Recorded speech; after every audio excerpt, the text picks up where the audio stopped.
Hello बच्चों, आज हम लोग कक्षा 11 की कलाओं पाठ के प्रश्न उत्तर करेंगे। पहला प्रश्न देखिए, कला और भाषा के अंतर संबंध पर आपकी क्या राय है? लिखकर बताएं। कला और भाषा के अंतर संबंध। यहाँ पर प्रश्न का अर्थ क्या है कि कला और हमारी भाषा में अंतर संबंध क्या है, आपस का संबंध क्या है, उस पर अपनी बात लिखनी है। प्रस्तुत पाठ में भारतीय कलाओं जैसे चित्रकला, संगीत कला इत्यादि का बड़ा ही सुंदर और स्पष्ट रूप से वर्णन किया गया है। इसके अतिरिक्त इस पाठ में यह पाठ हमें यह जानकारी भी देता है कि भारत की विभिन्न कलाएं किस प्रकार से विकसित हुई, हमारे देश की कलाएं आगे डेवलप कैसे हुई, ये भी ये पाठ बताता है। कलाकारों के साथ साथ प्रस्तुत पाठ में कई प्रसिद्ध कलाकारों के विषय में भी पढ़ने को मिलता है और हमें ये पता चलता है कि कला और भाषा के बीच एक गहरा संबंध है। जिस प्रकार मनुष्य अपने भावों और विचारों को भाषा के द्वारा प्रकट करता है, उसी प्रकार कलाकार भी अपना कला के माध्यम से अपने विचार और भावों को सभी के सामने रखता है। समुद्र में उठती गिरती लहरों को दिखाकर चित्रकार उसे रंगों में सजोता है। चिड़िया की चहचहाहट को गायक अपने सुरों में दिखाता है और नर्तक यानी डांस करने वाला अपने मन के भावों को अपनी विभिन्न मुद्राओं में दिखाता है। प्राचीन काल से ही हमारे जीवन का अभिन्न अंग रहा है चित्रकारी। जब हम भाषा नहीं जानते थे तब भी चित्रकारी थी, जब हमें भाषा का ज्ञान नहीं था तब भी हम संकेत चित्रों के द्वारा अपनी बात को कहते थे, और जिसका प्रमाण क्या है, आजकल भी हमारी गुफाओं में मिलते हुए शैल चित्र। भारतीय संगीतज्ञ किसी भी वस्तु से संगीत निकाल लेते हैं। वीणा, जल तरंग, रवाब, दोतारा, बांसुरी सुनकर हम इस बात को समझ सकते हैं। इन सब के प्रयोग किए जाने वाली चीज़ें हमारे आसपास की रोजमर्रा की चीज़ें हैं जो प्रकृति में मिलती हैं। वह सहजता और प्रकृति से जुड़ाव भारतीय कला की विशेषता है। मतलब बड़ा ही सहज, जो आसानी से मिल जाए, जो प्रकृति से मिल जाए। हम कोई बड़े बड़े वाद्य यंत्र बनाते नहीं, बहुत साधारण सी चीज़ों से हम संगीत निकाल लेते हैं और यही हमारी विशेषता है। सभी अंगों की गति लय महत्वपूर्ण, हमारे सभी अंग शरीर के उसमें लय और ताल पर नृत्य करते हैं। भारतीय नर्तकों को क्यों अपनी आंखों, भवों, नासिका के माध्यम से खुशी, दुख, क्रोध, विभत्स सभी भावों को व्यक्त करने की महारत हासिल है। हम मतलब निपुण हैं ये सब दिखाने में। इसी कारण हमारे भारत की कलाओं में श्रद्धा रखने वाला आज पूरा विश्व है, और यही कारण है कि इन सब गुणों के कारण पूरे विश्व में हमारी भारतीय कलाओं के प्रति श्रद्धा है। भारतीय कला और भारतीय संस्कृति में आप किस तरह का संबंध पाते हैं? हमारी जो संस्कृति है वो कलाओं से कैसे जुड़ी हुई है? हमारी जो संस्कृति है उसी से तो हमारी कलाएं आई हैं, तो वो एक दूसरे का पर्याय है। चाहे आप भारतीय संस्कृति कहें चाहे कला कहें, दोनों अभिन्न अंग हैं जिनको आप अलग नहीं कर सकते। भारतीय कलाओं और भारतीय संस्कृति में घनिष्ठ संबंध है। भारतीय संस्कृति के विकास में कलाओं का भी महत्वपूर्ण योगदान है। हमारे देश भारत में न जाने कितने उत्सव त्योहार मनाए जाते हैं। विविधता ही हमारी पहचान है। जिस तरह अलग अलग संस्कृतियाँ और अलग अलग त्यौहार हमारी पहचान है, वैसे ही अलग अलग कलाएं भी हमारी अनूठी पहचान है। मतलब इतने राज्य, इतनी भाषा, इतने लोग हैं, उतने ही धर्म है, उतनी ही परंपराएं हैं, उतने ही तरह के त्यौहार हैं, उतने ही तरह की कलाएं हैं हमारे पास, और यही हमारी पहचान है। भारत के अलग अलग राज्यों में अपनी विशिष्ट कलाएं हैं।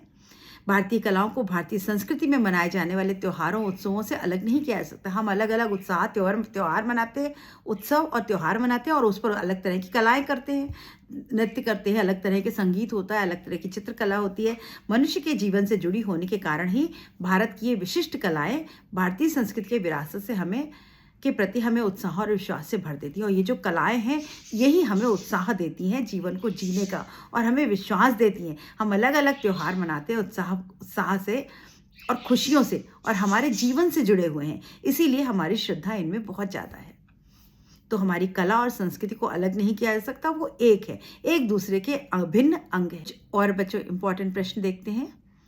कलाओं की भी अपनी भाषा होती है, स्पष्ट कीजिए। अभी यहाँ पे वाक्य देखिए, आपको स्पष्टीकरण करना है, तो आपको इसका पाठ का नाम लिखेंगे, राइटर का नाम लिखेंगे, और इसके बाद आप बताएं कि जैसे हमारी अपनी बोलचाल की भाषा होती है वैसे ही कलाओं की भी भाषा होती है। जिस प्रकार हम बोलचाल से अपने आसपास के परिवेश और प्रकृति को अभिव्यक्त करते हैं, वैसे ही कलाओं के माध्यम से भी हम अपने आसपास, अपने भावों, अपने परिवेश को व्यक्त करते हैं। संगीत, चित्रकारी, नृत्य के माध्यम से हम अपने आसपास की चीज़ों को लोगों के सामने उनकी अभिव्यक्ति करते हैं। जैसे समुद्र में उठती आप वही उदाहरण दे सकते हैं। समुद्र में उठती गिरती लहरों को चित्रकार पेंटिंग में दिखा सकता है, चिड़िया के स्वर को गायक अपने स्वर से दिखा सकता है, और भाव भंगिमाओं को नृत्य जो है वो अपनी नृत्य कला से दिखा सकता है। हमारी कलाओं, त्योहारों, उत्सवों को अलग करके क्यों नहीं देखा जा सकता? हमारे देश भारत में न जाने कितने उत्सव त्योहार मनाते हैं। विविधता हमारी पहचान है। अलग अलग संस्कृतियां हैं, अलग त्यौहार हैं। हमारी कलाएं हमारी पहचान है। हमारी कलाओं को त्योहारों से अलग नहीं किया जा सकता। ये कलाएं जन्मोत्सव से लेकर शादी ब्याह, खेती बाड़ी, यहाँ तक कि मृत्यु से भी जुड़ी हुई हैं। मृत्यु के समय भी कुछ अलग गीत गाए जाते हैं, भजन गाए जाते हैं। तो ये सब हमारे जीवन की रोजमर्रा की चीज़ों से जुड़े हैं। तो हम अपनी संस्कृति और कला इनको अलग नहीं कर सकते। ये हमारी विरासत है। ये हमें उत्साह देती हैं, विश्वास देती हैं, खुशियां देती हैं। प्राचीन चित्रकला के प्रमाण कहाँ मिलते हैं? मध्य प्रदेश में स्थित भीमबेटका की गुफाओं में प्राचीन चित्रकलाओं के प्रमाण मिलते हैं। गुफाओं में शैल चित्रों के जरिए मनुष्य की उस समय की रोजमर्रा की जिंदगी को बहुत ही सुंदर ढंग से चित्रित किया है। अब आप यहाँ पे जितने भी अजंता, एलोरा, इन सब की गुफाएं, भीमबेटका, ये सब की गुफाओं के जो चित्र हैं वो हमारे प्रमाण हैं कि प्राचीन काल में जब हम भाषा नहीं जानते थे, उस समय भी हम अपनी बात को कैसे अभिव्यक्त करते थे? चित्रों के माध्यम। प्राचीन भारत में संगीत कितने प्रकार के होते थे? प्राचीन भारत में 2 प्रकार के होते थे। पहला मार्गी और दूसरा देसी। मार्गी मतलब जो संगीत धार्मिक समारोहों से जुड़ा होता था और नियम अनुशासन में बंधा होता था, और देसी मतलब जो लोक संगीत होता था जिसके कोई नियम नहीं होते थे। लोग समूहों में अपनी रुचि के अनुसार गाया करते थे। गुप्त काल को स्वर्ण युग क्यों कहा जाता है? ये प्रश्न आ सकता है बच्चों, इंपॉर्टेंट है। गुप्त काल को कलाओं का स्वर्ण युग कहा जाता है क्योंकि अजंता, एलोरा की गुफाएं इसी समय में विख्यात थी। इस समय उनका निर्माण हुआ। इस काल में भारत में संगीत, चित्र, साहित्य, नृत्य सभी कलाओं का विकास हुआ। इस काल में चित्रकला का विकास और समृद्धि के प्रमाण मिलते हैं। मध्य प्रदेश में भीमबेटका की गुफाएं शैल चित्रों के लिए जानी जाती हैं।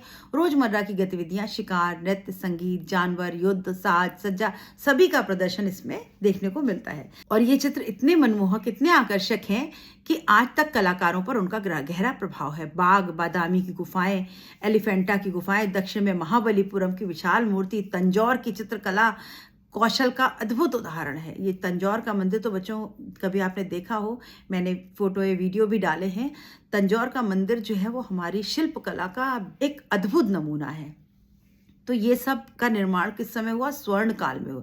इसीलिए स्वर्ण युग बहुत महत्वपूर्ण है। इसीलिए गुप्त काल को स्वर्ण युग कहा जाता है क्योंकि गुप्त काल में ही सबसे ज्यादा कला का विकास हुआ और उसके उदाहरण आज भी हमारे देश में है और हमारी धरोहर है। तो इसीलिए उसको स्वर्ण युग कहा जाता है। तो बच्चों यहाँ पर पाठ के प्रश्न और कुछ और इम्पॉर्टेंट प्रश्न सभी समाप्त होते हैं। अपनी पढ़ाई करते रहिए, वीडियो को देखते रहिए, सुनते रहिए और याद करते रहिए। आपको सभी प्रश्नों के उत्तर आप दे पाएंगे। तो बच्चों यहाँ पर आपकी वितान पुस्तक के सभी पाठ और उनके प्रश्नोत्तर समाप्त होते हैं। All the best, good bye.